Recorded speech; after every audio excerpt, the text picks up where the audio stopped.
Senhor, nós agradecemos nessa manhã, porque nós estamos na Tua presença, nós temos vida, sustento, família, mas melhor e maior do que tudo, nós temos o Senhor, que se deu a conhecer a nós, que veio a esse mundo e se manifestou, não permitindo que nós vivêssemos na escuridão da nossa própria iniquidade, e no final recebêssemos o justo castigo que a Tua lei requeria.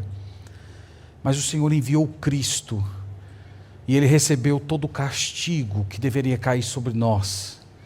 E hoje nós podemos nos juntar como povo na Tua presença, para Te render louvores, para aprender de Ti, para interagir contigo.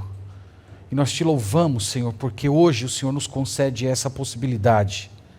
Nós poderíamos estar em tantos lugares, imergidos em tantas coisas erradas, mas aprove ao Senhor nos chamar para que hoje estivéssemos reunidos como igreja. Louvamos o Teu nome por isso, bendizemos ao Senhor.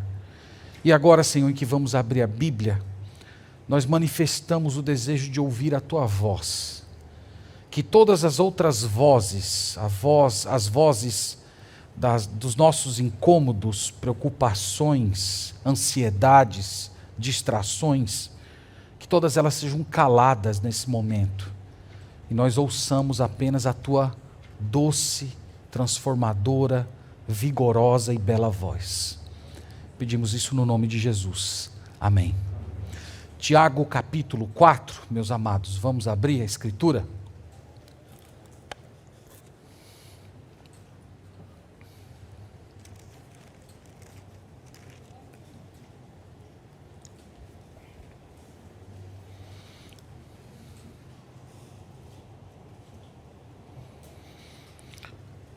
Eu falei para os irmãos em mensagens anteriores que o tema que governa o capítulo 4 de Tiago é o mundanismo. E eu disse para os irmãos que se nós fôssemos dar uma definição simples de mundanismo é amor pelo mundo. Nós dissemos já para os irmãos que Deus criou a humanidade com aquilo que nós poderíamos chamar de mentalidade celestial. Era assim no início. Nessa mentalidade celestial, como é que o mundo funcionava? Funcionava mais ou menos assim. Deus era o centro da existência humana e o homem se compreendia como alguém que fora criado para conhecer a Deus e desfrutá-lo. O homem também se percebia como alguém que, por meio do qual todo o seu labor físico, intelectual, social, deveria ser feito tanto na dependência de Deus como por um louvor a Ele. É isso que nós poderíamos chamar de uma mentalidade celestial, e esse era o modo de pensar dos nossos pais ainda no Éden. No entanto, Gênesis capítulo 3 conta que o homem resolveu sair dessa condição maravilhosa de ser dependente de Deus para se tornar autossuficiente. Se nós fôssemos resumir Gênesis 3, é isso que a Bíblia conta. O homem sai da dependência para a autossuficiência. Ele sai de uma posição na qual ele é governado por Deus para tentar governar a si mesmo. Isso, evidentemente, fez com que ele saísse dessa condição de comunhão e realização em Deus. E é nesse momento que surge aquilo que nós estamos chamando aqui nesses últimos cultos de mundanismo. Mundanismo é uma nova mentalidade. Como eu disse, não é mais a mentalidade celestial, é a mentalidade carnal. No mundanismo, o centro da existência não é Deus, é o próprio homem. No mundanismo, o que prevalece não é a vontade soberana do Criador, mas os desejos corrompidos da sua criatura. E esse mundanismo, irmãos, ele se desenvolve em um sistema muito amplo, um sistema com vários tentáculos, que nós poderíamos dizer um sistema anti-Deus, que não envolve apenas os desejos dos nossos corações, mas esses tentáculos avançam para a cultura, para o entretenimento, para o trabalho, para o convívio social. E a Bíblia diz que quem coordena e rege a agenda do mundanismo é o próprio Satanás. Então, o mundanismo não é um acidente, eu vou falar disso um pouco mais ao longo da mensagem. Ele não é simplesmente um acidente do típico do desenvolvimento da sociedade humana. Não. O mundanismo tem um método, o mundanismo tem uma agenda, o mundanismo tem uma mente pensante. É o próprio Satanás. E é o que nós vamos tentar mostrar para os irmãos aqui hoje. Tiago vem demonstrando que esses crentes aqui, os quais um dia ele ministrou como pastor, estavam se corrompendo com a mentalidade mundana. Ele denunciou que o mundanismo desses irmãos era percebido por meio das constantes disputas, espírito de cobiça e a inveja que governava o relacionamento deles. Tiago chegou ao ponto de dizer que o mundanismo envenenou até mesmo a oração desses crentes, ao ponto deles rebaixarem Deus a um tipo de mordomo que estava ali simplesmente para satisfazer os desejos corrompidos deles. E por causa dessas coisas, vimos semana passada, Tiago o chamou de adúlteros. O Tiago os comparou a uma esposa infiel que estava se prostituindo com o pior inimigo do seu marido. Tiago usa palavras muito fortes para denunciar a condição espiritual desses irmãos. E acrescentou que, mesmo sem eles perceberem, eles haviam se tornado inimigos de Deus. E conforme dissemos, se Deus é contra nós, quem poderá ser por nós? Então hoje, meus irmãos, nós vamos dar continuidade, nós estamos entrando no último parágrafo. Hoje Tiago vai mostrar para a gente o caminho para vencer o mundanismo. Nas duas mensagens anteriores, nós poderíamos dizer que Tiago foi como o que deu o diagnóstico. Ele mostrou a origem do mundanismo, ele mostrou como o mundanismo se manifesta. Hoje Tiago está apresentando para a gente o remédio, a cura. Como o mundanismo pode ser superado. Esse parágrafo, ele vai do verso 6 até o verso 10. São 10 comandos que Tiago mostra sobre como vencer o mundanismo. E aqui vocês podem ter um pouco ideia do trabalho da minha semana. Eu num primeiro momento, pensei, não, eu vou tentar organizar os 10 comandos em uma só pregação. Eu comecei a olhar o primeiro e falei, não posso fazer, é covardia, né? Com o Tiago, com os irmãos. Imagina eu encontrando Tiago no Novo Céu, Nova Terra, ele dizia, rapaz, eu escrevi um negócio tão profundo e você deu só um tapa por cima, assim, quando estava lá ensinando a igreja que Deus lhe confiou. Então eu resolvi quebrar. Hoje nós vamos ver apenas os 2 primeiros, tá? Dos versos 6 ao verso 7. Então, enquanto nós lemos esse texto, o que é que você precisa ter em mente? Tiago está mostrando como vencer o mundanismo. E o propósito hoje, irmãos, aqui da nossa meditação, é que nós percebamos a extensão do mundanismo e a proposta de libertação que Deus nos faz a ele, tá bom? Então, verso 6, lemos o seguinte. Antes, ele dá maior graça pelo que diz. Deus resiste aos soberbos, mas dá graça aos humildes. Sujeitai-vos, portanto, a Deus, mas resisti ao diabo, e ele fugirá de vós. Amém. Então nós estamos hoje nos propondo a responder essa pergunta. Como superar o mundanismo? Como vencer o mundanismo? O primeiro caminho que Tiago indica aqui para a gente é que o mundanismo é vencido por meio da graça de Deus. É isso que nós lemos no verso 6. Antes ele dá maior graça.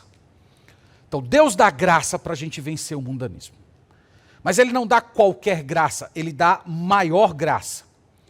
Vocês perceberam que o versículo 6 começa com antes. O antes é fazendo um contraste com o verso anterior. No verso 5, nós lemos esse versículo semana passada. Ou supondes que em vão afirma a Escritura, é com ciúme que por nós anseia o Espírito que ele fez habitar em nós. Então nós vimos que na semana passada, que esse versículo, a explicação que nós entendemos nele, é que o Espírito Santo ele manifesta o zelo de Deus. O Espírito Santo comunica ao nosso coração que o Senhor requer a nossa exclusividade, que Ele não deseja que nós sejamos infiéis a Ele. E o que ele está dizendo é que esse zelo santo, esse ciúme santo, é que faz com que Deus se coloque como inimigos daqueles que possuem uma mentalidade mundana. Então Deus é ciumento no sentido de exigir a exclusividade do seu povo. Ele quer que o seu povo o tenha como supremo amor da vida. Então ele apresenta o verso 5 dizendo que Deus é ciumento, e o verso 6 ele diz, antes ele dá maior graça. Então o que ele quer dizer aqui? Ele quer dizer, irmãos, que Deus oferece uma graça superior para vencer o mundanismo. Deus não entregou a vitória ao mundanismo apenas ao seu esforço. Deus te dá graça. Quando eu li esse versículo aqui, eu me lembrei daquela fala do Agostinho, que Deus dá aquilo que Ele exige. Então, se Deus exige e Deus requer que você vença o mundanismo, Ele te dá uma graça suficiente para que você subjugue o mundanismo e passe a ter uma mentalidade celestial. E é por isso que Tiago começa essa primeira sessão falando da vitória do mundanismo a respeito da graça de Deus. Deus dá uma graça maior. O contraste de um versículo e o outro é como se fosse mais ou menos assim. A graça de Deus é maior do que as exigências de Deus. A graça do Senhor supera aquilo que Ele requer de nós. E é por isso que ele começa falando a respeito da graça. Acho que aqui a gente poderia fazer uma pausa e levantar a seguinte pergunta, a pergunta mais importante. O que é a graça de Deus? Desde a escola dominical, nós aprendemos que a graça de Deus é o favor divino concedido a pecadores que não merecem. Se nós fôssemos pensar na graça de Deus como um presente, nós poderíamos dizer assim, que a graça de Deus é um enorme pacote com várias bênçãos embutidas. Nesse pacote tem regeneração, justificação, adoção, redenção, santidade, comunhão com Deus, habitação do Espírito Santo, vitória sobre o pecado, presença do Espírito Santo, novos céus e nova terra, regeneração e imortalidade. Todas essas bênçãos estão embutidas nesse pacote que a Bíblia chama de graça. Agora, no caso desses irmãos, o aspecto da graça que eles mais estavam necessitando era o da santificação. Eles precisavam ter uma transformação de mente. Eles precisavam aprender a pensar como remidos. A mente desses irmãos havia sido envolvida pelo que Tiago chama aqui de mundanismo. E só a graça de Deus, irmãos, poderia superar essa deficiência espiritual e semear neles uma nova forma de pensar. Então, o mundanismo é vencido pela graça. Agora, como é que essa graça nos chega? Tiago vai dizer no restante do verso, acompanhe comigo aí. Antes ele dá maior graça pelo que diz: Deus resiste aos soberbos, mas dá graça aos humildes. Então veja que ele começou dizendo, Deus dá graça para você superar o mundanismo. Mas essa graça, ela só vai chegar na sua história se ocorrer um certo movimento na sua alma. Nós poderíamos dizer assim, que é um único movimento com duas ações. O abandono da soberba e a adoção de uma postura humilde. Então, é um único movimento com duas ações. Né? Eu posso ilustrar assim, com uma pessoa que está com os seus punhos levantados para o céu, em sinal de arrogância, em sinal de estar fechado para a vontade de Deus, como um símbolo de alguém que quer fazer a sua própria vontade e não se prostrar diante de Deus. Então essa pessoa está assim para os céus e de repente ela baixa suas mãos, curva sua fronte e dobra o seu joelho. É um único movimento com duas atitudes.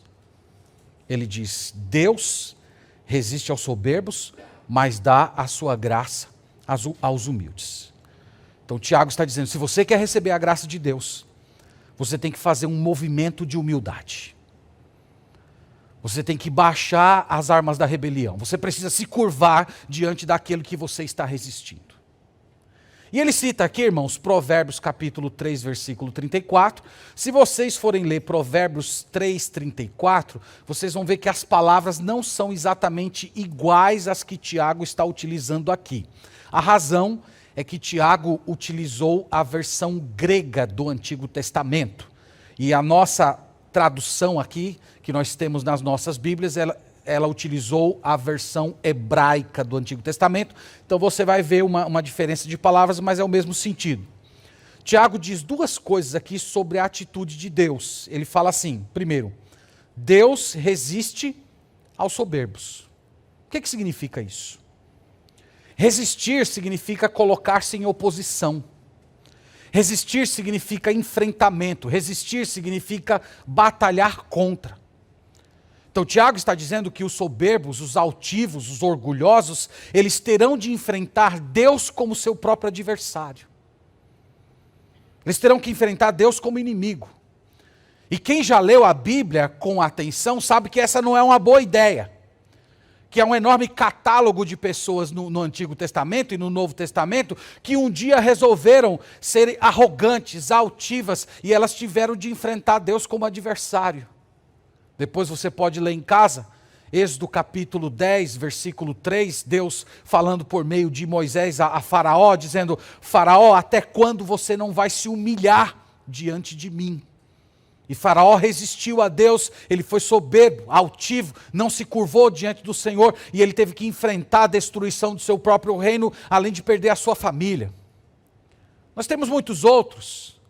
Em Isaías, o profeta denuncia a altivez do rei da Síria, e Deus dizendo que iria derrubá-lo. No livro de Daniel, nós temos o orgulho, a soberba de Nabucodonosor, que olha lá para a cidade da Babilônia e diz, esta é a Babilônia que eu construí. E imediatamente Deus transforma ele numa espécie de um maluco que vai viver como se fosse um animal no meio do mato. E ele fica assim por 7 anos, até que ele reconhecesse que aquele reino que ele tinha foi Deus quem deu para ele. No Novo Testamento nós temos Herodes, né? Vocês conhecem a história? Que morreu comido de vermes porque não deu glória a Deus. Então, irmãos, a Bíblia tanto ensina como exemplifica o que nós estamos dizendo aqui. Deus resiste aos soberbos. Deus está em franca oposição a quem é orgulhoso, altivo e arrogante. Aqueles que se fecham em si mesmos, levantam seus punhos para o alto e dizem, Deus não tem o direito de governar a minha vida, eu faço as coisas do jeito que eu quero, eu não aceito interferência nem de Deus e nem das pessoas. O texto diz, Deus está contra você, você vai ser resistido por Deus, você vai ter que lidar com Deus, o Deus da Sagrada Escritura, como seu inimigo. Então esse é um lado do relacionamento. Deus resiste aos soberbos. Mas, contrasta aí o Tiago, ele diz o quê? Mas dá graça aos humildes. O que esse texto ensina, irmãos? Esse texto ensina que a graça de Deus não é para todos. Todos nós queremos a graça de Deus, mas a graça de Deus não é para todos. A graça de Deus chega apenas para os humildes. Em outras palavras, Deus derrama a sua graça para aqueles que se esvaziam de si. Deus derrama a sua graça apenas na vida daquelas pessoas que baixam o olhar, que curvam a fronte, que dobram os seus joelhos, que param de olhar de cima para baixo com relação às pessoas. Deus dá a sua graça para os vazios, para os necessitados, para aqueles que se encostam no canto da parede e clamam pela misericórdia de Deus.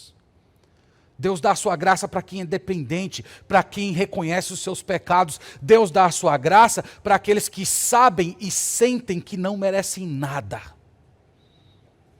Deus dá graça para quem é humilde. Temos muitas pessoas, né? O lado positivo é maravilhoso na Sagrada Escritura, do catálogo de gente que temos, que um dia foi humilhada por Deus e recebeu a graça do Senhor.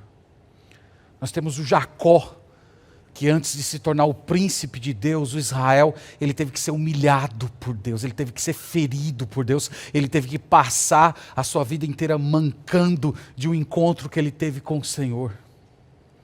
Nós temos o Gideão, que antes de libertar o povo de Israel do domínio medianita, ele diante da presença de Deus teve que dizer: eu sou o menor da casa do meu pai, eu sou o menor da minha família.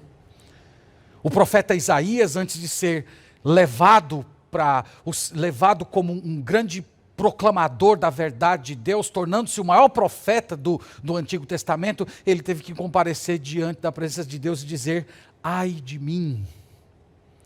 O apóstolo Pedro, antes de ser tornado enviado de Cristo para os gentios, ele teve que ficar cara a cara com Jesus Cristo e dizer: retira-te de mim, porque eu sou pecador.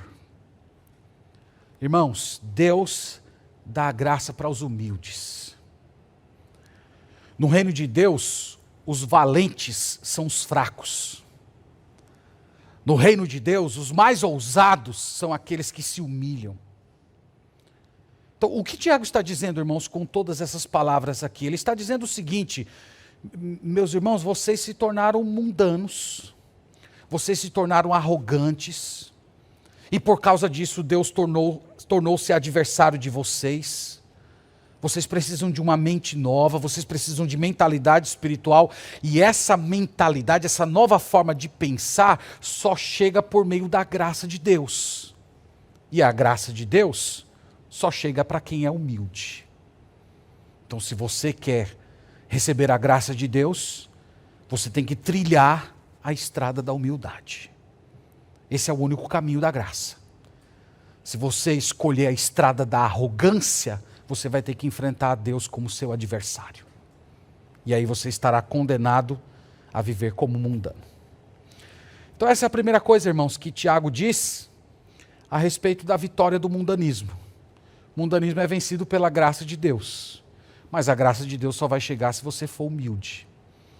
Então talvez não seja essa a explicação para o fato de que tantos crentes estão perdidos, sem referência, sem direção, vencidos pelos seus próprios pecados. Talvez essa seja a explicação.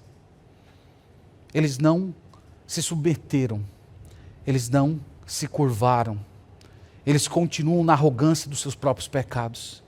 E é por isso que a graça não chega. E é por isso que eles estão condenados a viver sempre com uma mentalidade mundana. Segundo lugar, agora verso 7. O mundanismo é vencido por meio da sujeição a Deus. É a primeira frase do verso 7. Sujeitai-vos, portanto, a Deus. Sujeitar-se significa colocar-se abaixo, ser subordinado, acatar orientação e liderança. Essa palavra é uma palavra que denota hierarquia. Então Tiago está dizendo que se eles quisessem vencer o mundanismo, esses crentes deveriam voluntariamente colocar-se debaixo do querer de Deus. Eles deveriam obedecer à vontade do Senhor. Nós poderíamos dizer, irmãos, que esse imperativo aqui de Tiago, ele complementa o que ele disse no verso anterior. No verso anterior, ele disse assim, que a graça de Deus chega para nós por meio da humildade. Agora, qual é a prova externa da humildade? Você já parou para pensar nisso? Qual é a prova externa da humildade? É a sujeição a Deus. Submissão a Deus. Onde você encontrar uma pessoa submissa à vontade de Deus, ali você está vendo alguém humilde. Irmãos, quando Tiago diz isso, sujeitai-vos a Deus, vocês devem pensar no seguinte, que indiretamente, ele está afirmando que havia um conflito de lealdades acontecendo no coração desses irmãos. E nós poderíamos dizer que esse conflito de vez em quando, ou todos os dias, também acontece dentro da nossa alma. Nós poderíamos dizer que de um lado tem o senhor mundo, o senhor mundanismo, que chega para eles oferecendo autonomia, que diz para eles que eles precisam ceder a todas as suas paixões, avareza, luxúria, preguiça, arrogância, ira, amargura. O senhor mundanismo vem com todo esse pacote de pecados, dizendo que esses impulsos são normais e que se você quiser ser uma pessoa verdadeiramente feliz, você precisa satisfazer cada um deles, senão você vai ser alguém frustrado, até doente. Esse é o mundanismo saindo da boca do Freud. Ele dizia que você ia ser doente se você não seguisse os seus impulsos. Mas do outro lado, tem o Senhor Deus, que diz que essas paixões são destrutivas, que elas deformam a sua alma, que elas atraem a ira e a reprovação dos céus, e que a única saída para a sua felicidade não é você seguir os desejos do seu coração, mas é mortificar a sua própria carne. Que a verdadeira alegria vem da santidade e que a graça de Deus só vai tocar você se você se humilhar diante da vontade de Deus, se você parar de se sujeitar aos seus próprios desejos e dizer, de hoje em diante eu vou me submeter a Deus apenas. Então, quando Tiago diz, meus irmãos, sujeitai-vos, portanto, a Deus, indiretamente ele está falando desse conflito de lealdades que acontece dentro de nós todos os dias. A quem eu vou obedecer? Qual é a voz que eu vou ouvir? Eu vou ouvir a voz do mundo? Ou eu vou ouvir a voz do Senhor Deus? Tiago está dizendo, sujeite-se apenas a Deus. Ouça o Senhor. Não ouça o espírito do mundo. Não ouça o clamor das suas paixões. Ouça apenas ao Senhor. Então Tiago está mostrando a sujeição a Deus como uma prova da humildade. Você quer ver alguém humilde? Não é aquilo que a pessoa fala, não é a cara de coitadinho que algumas pessoas fazem. Eu já falei 1000 vezes na igreja, né? Que algumas pessoas fazem, aquela carinha, muda a voz, né? Meu irmão, amém, tal. E aquela pessoa fala assim, andando, como se tivesse tomado um remédio para dormir, com aquela cara meio sonolenta. E as pessoas dizem, ali tem uma pessoa humilde. Não é nada disso. Humildade é submissão a Deus. E a submissão a Deus é o mecanismo que atrai a graça para você. Senão você está condenado a viver no mundanismo. Terceiro lugar. O mundanismo é vencido por meio do enfrentamento ao diabo. Nós vemos isso no restante do verso 7. Sujeitai-vos, portanto, a Deus, mas resisti ao diabo e ele fugirá de vós.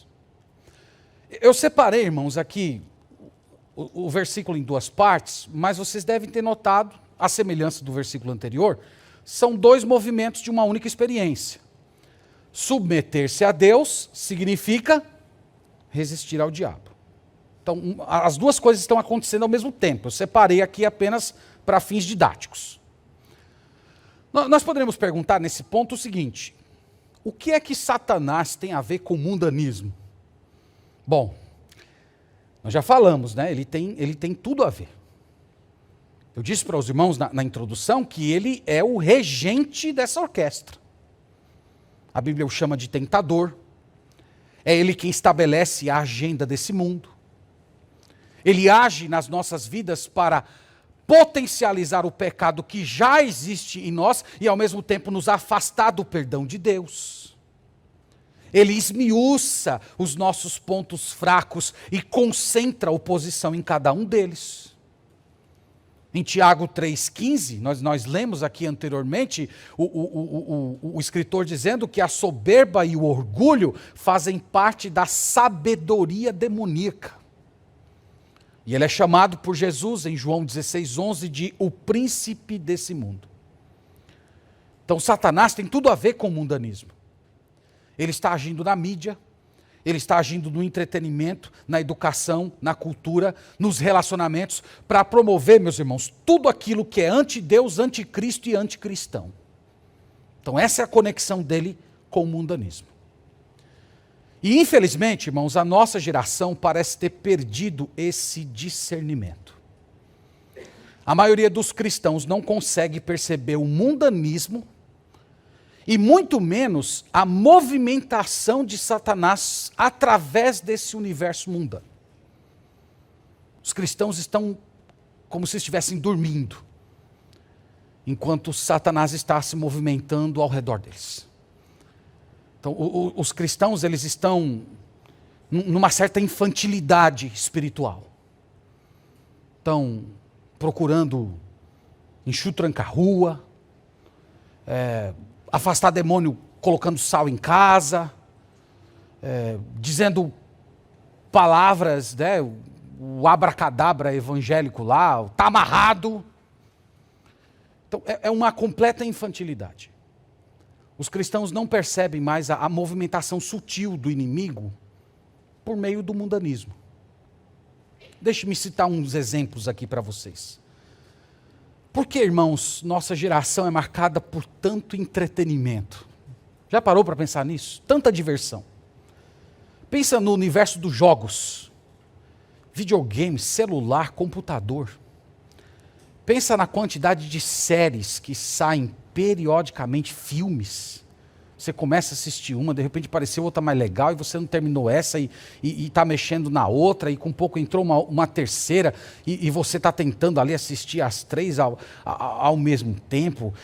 Por que tantos comediantes? Por que tanta novela? Por que tanto programa de fofoca? Por que tanto reality show? Esse é o espírito do mundo, irmãos. O objetivo final é anestesiar as pessoas para as realidades mais importantes da alma. Então, a agenda do mundo, coordenada por Satanás, é essa: fazer todo mundo ir para o inferno rindo, se sentindo bem consigo mesmo, alegre lá com seu celular de última geração, suas redes sociais bombando, você se deliciando nas suas séries prediletas, enquanto a sua alma está faminta. Enquanto os processos da vida real estão sendo substituídos pela vida virtual.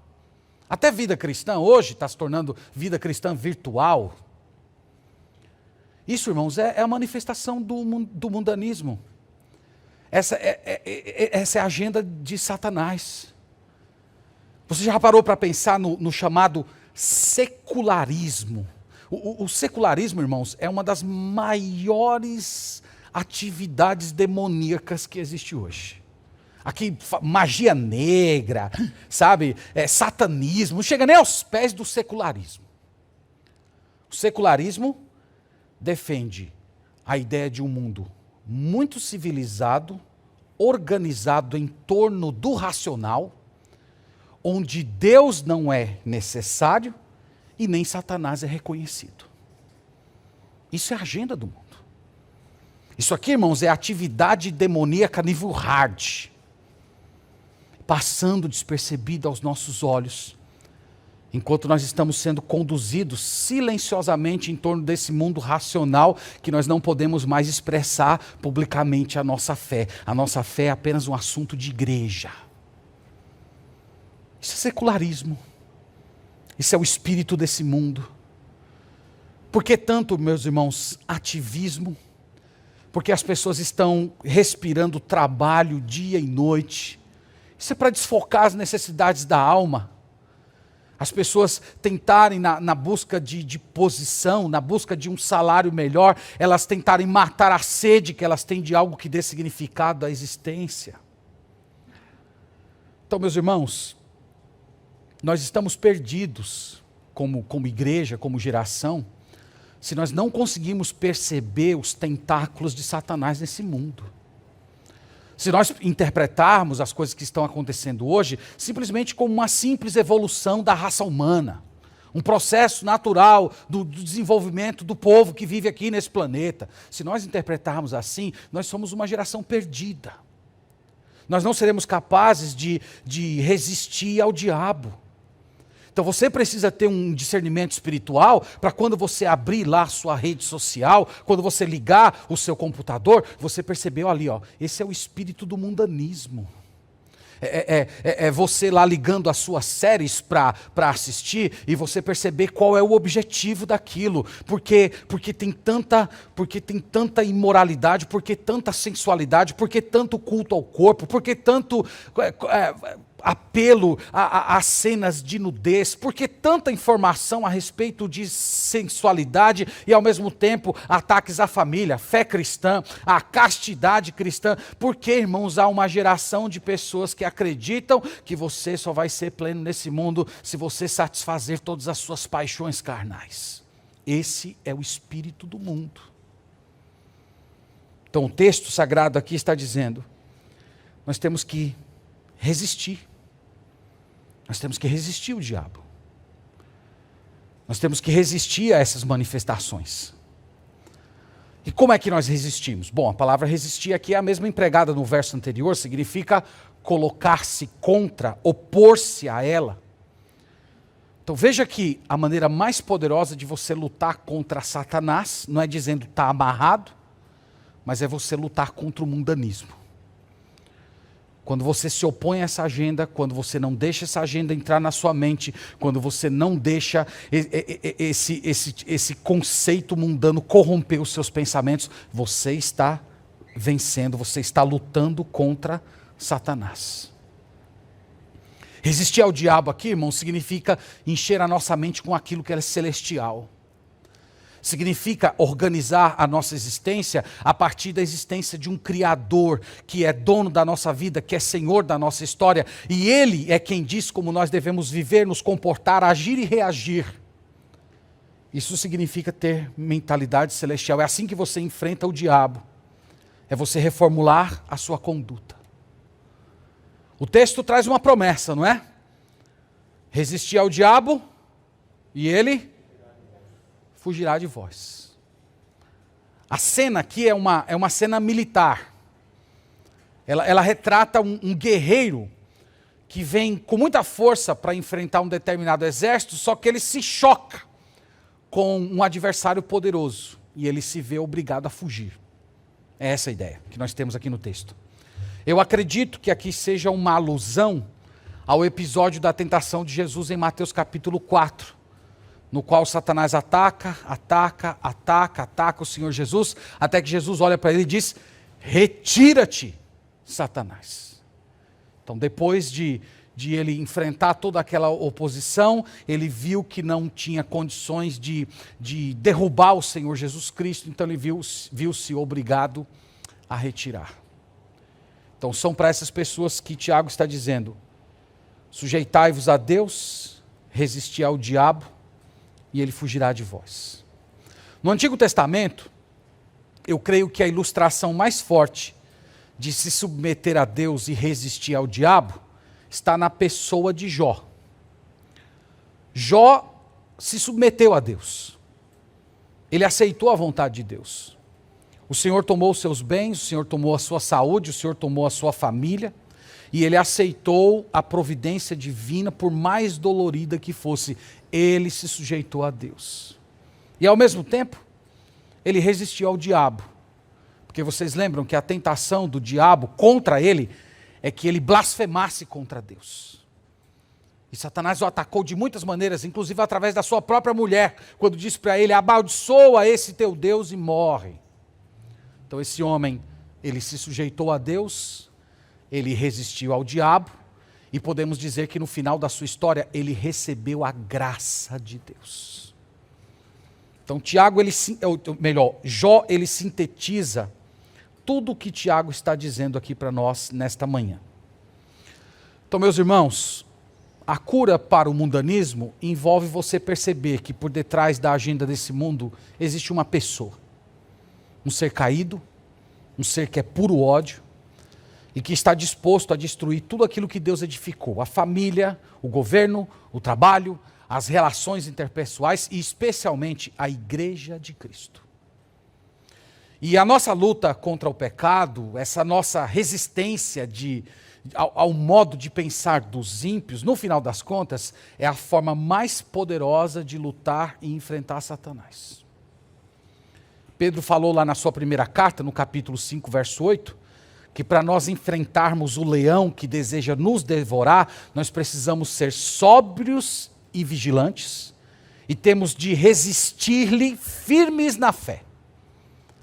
Em outras palavras, Pedro está dizendo que nós temos que viver em um estado de alerta, no qual nós estamos todo o tempo atentos à sutileza da movimentação do nosso inimigo. E é por isso que Pedro usa a figura de um leão que está diante da caça. Ele está escondido ali e ele está procurando o melhor momento de atacar. E a única maneira da gente nos precaver desse ataque é nos cercando de fé no Senhor Jesus Cristo, resistindo firmes na fé e mantendo uma mente alerta. Então você tem que ter comunhão com Deus, oração, leitura das Escrituras, você tem que ter um grupo de pessoas para ter conversação santa, vigiar os seus olhos, vigiar seus pensamentos. Essa é a maneira de você resistir firme na fé e manter-se em alerta. Já o apóstolo Paulo, em Efésios capítulo 6, verso 10, texto que vocês conhecem bem, ele diz que nós temos que nos revestir de toda a armadura de Deus. E lembre-se que a armadura de Deus não é uma coisa. Aquelas peças lá que são ilustradas por Paulo é apenas metafórico. A armadura, na verdade, é uma pessoa. A armadura é Jesus Cristo. Ele começa aquela sessão dizendo: sede revestidos do Senhor e da força do seu poder. Então, ser revestido de Cristo equivale a ter a armadura de Deus. Então o ensino de Paulo, irmãos, é que o inimigo foge quando ele encontra pessoas cheias de Cristo. Lembre-se que o diabo foi vencido por Jesus no deserto. O diabo foi vencido e ridicularizado por Cristo no Calvário. E quando ele vem nos atacar hoje, e ele encontra o poder do Cristo vivo e ressurreto atuante em nós, a imagem de Cristo impressa na nossa face, não resta outra coisa para ele fazer senão fugir. Portanto, resista ao diabo e ele fugirá de vós.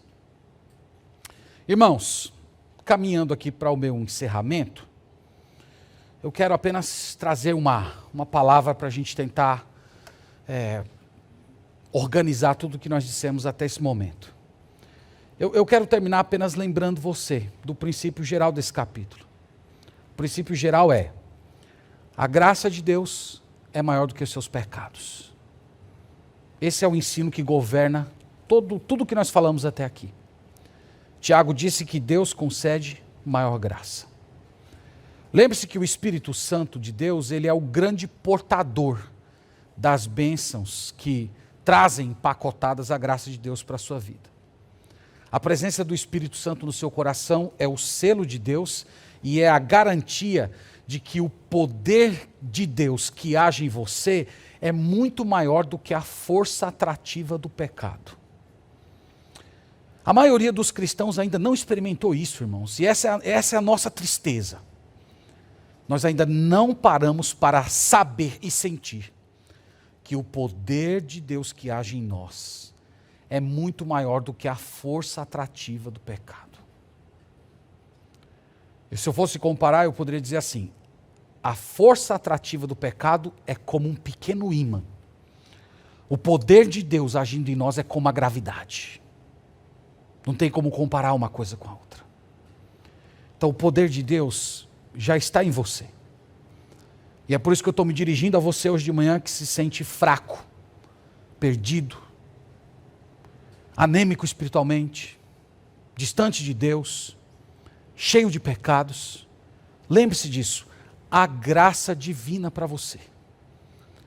E essa graça divina supera todas as suas debilidades. Na verdade, os seus pecados jamais poderão superar a graça de Deus. A generosidade de Deus não tem fim. O amor de Deus não pode ser esgotado por causa das suas infidelidades. Você precisa crer nisso. E é por isso que Tiago disse: Ele dá maior graça. Agora, se você anseia de todo o seu coração esse derramar da graça de Deus na sua mente e na sua alma, você precisa se humilhar. A graça de Deus é para os humildes. A graça de Deus é para aqueles que se sujeitam a Deus. A graça de Deus é para aqueles que desistem de si mesmos. A graça de Deus é para aqueles que baixam as armas da rebelião. É para aqueles que se rendem ao Senhor, dizendo: Senhor, não vai ser mais do meu jeito. De hoje em diante é o Senhor que vai governar a minha história. Não é mais a minha vontade que vai prevalecer, mas é a vontade do Senhor. Eu vou me submeter a Ti. São para essas pessoas que a graça de Deus chega. E o benefício, irmãos, é maravilhoso para quem faz isso. É um passo de fé. Muito difícil de ser tomado. Mas ele é glorioso quando se toma. Isaías 57, versículo 15. Vamos ler. E eu encerro com essa passagem. Aqui, veja o benefício da graça de Deus operando num coração humilde. Isaías 57, versículo 15. Que é um bom versículo para você meditar, memorizar, mastigá-lo, ficar voltando a ele, orar nele, agradecer a Deus, pedir perdão, se comprometer. Esse versículo aqui, ele tem carne suficiente para você mastigar aí por vários dias. Isaías 57, verso 15, diz assim: porque assim diz o alto, o sublime, que habita a eternidade, o qual tem o nome de santo. Habito no alto e santo lugar, mas habito também com contrito e abatido de espírito, para vivificar o espírito dos abatidos e para vivificar o coração dos contritos. Então, onde é que Deus mora? Ele diz, eu moro no alto, sublime trono, mas eu também moro no coração de quem é humilde. Eu moro no coração do contrito. A ideia aqui é daquele que está arrependido, daquele que está sentindo o peso dos seus pecados. Veja, irmãos, o benefício da humildade é você ter Deus habitando em você. É verdade que todo cristão já é habitado por Deus, mas aqui, irmãos, ele está falando de uma habitação plena.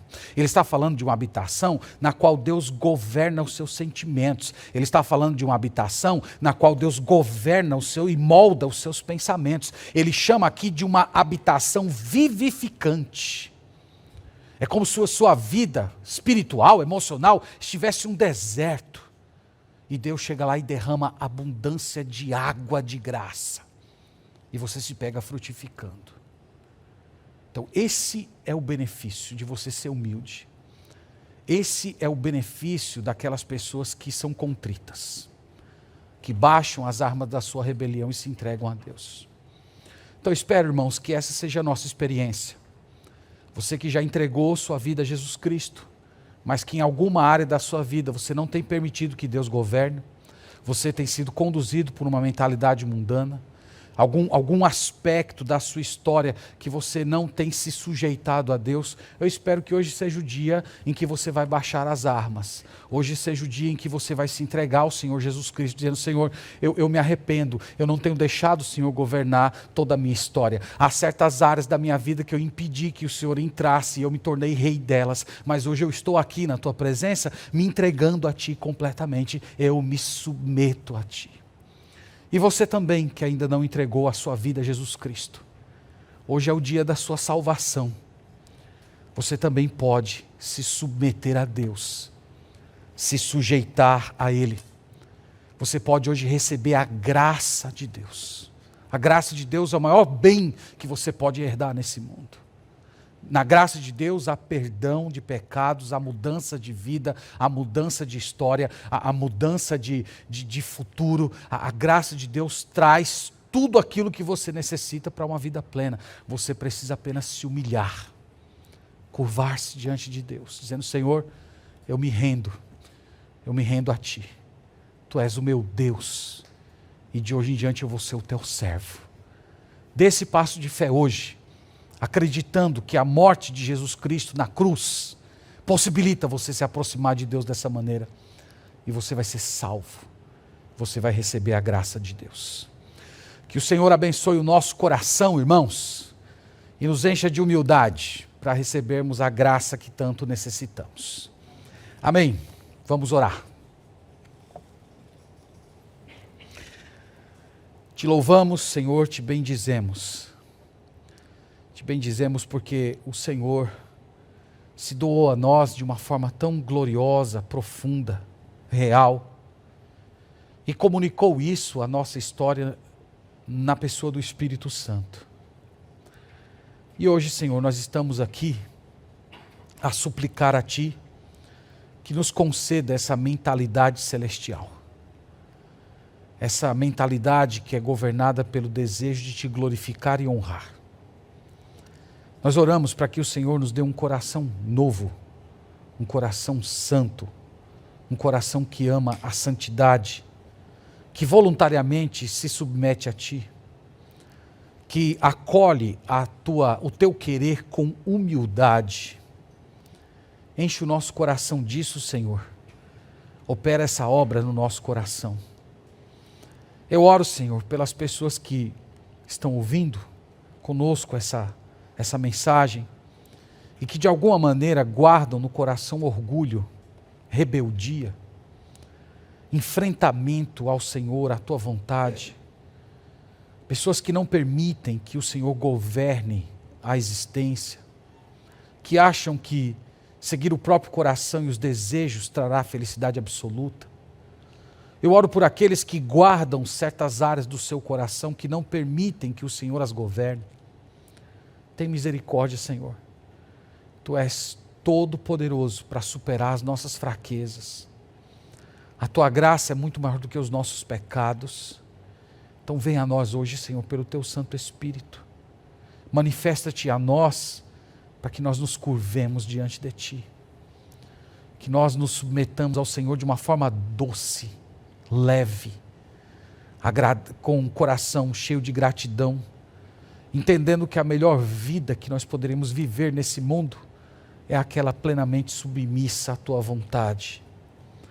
Eu oro também, Senhor, para que Tu nos conceda discernimento espiritual, que o Senhor nos capacite a perceber as movimentações do nosso inimigo através dos diversos aspectos do mundo que nos cerca.